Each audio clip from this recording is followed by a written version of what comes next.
College के principal को पूछा गया तो कहा उसका 100% अटेंडेंस है। तो कहीं ना कहीं मुझे शक है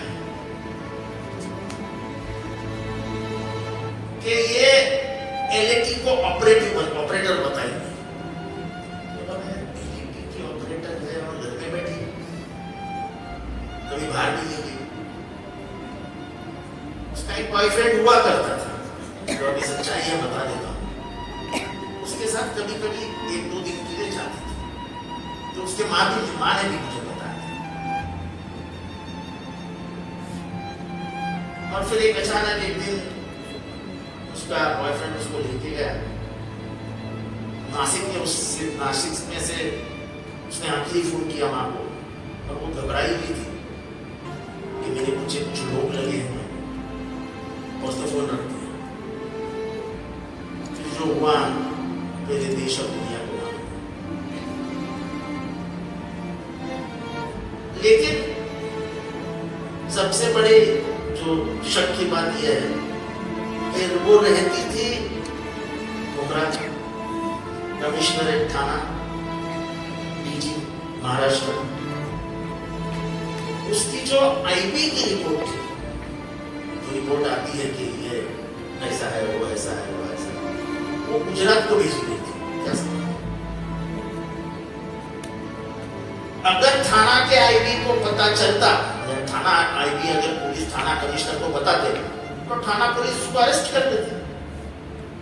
वैसा नहीं हुआ, ये शायद ही किसी को मालूम। उसका पूरा इंफॉर्मेशन गुजरात को दिया गया और कहा गया कि टेररिस्ट है। महाराष्ट्र को कोई इंफॉर्मेशन नहीं। जो लड़की 22 साल महाराष्ट्र में रही है उसको आप एलईटी ऑपरेटिव कहते हैं और महाराष्ट्र को मालूम भी नहीं है। हो सकता है, हो सकता है। तो जो हुआ, फिर बाद में लोगों ने केस लेने से इनकार कर दिया। फिर हमारी शबनम हाशमी जी जो है वो मेरे बहुत अच्छे ताल्लुकात हैं उनसे। फिर हमने वृंदा ग्रोवर को, उधर सीनियर एडवोकेट थी, एग्रेसिव थी, मूवमेंट में से आई थी, विचारों से कम्युनिस्ट थी, तो उसको लगा दिया।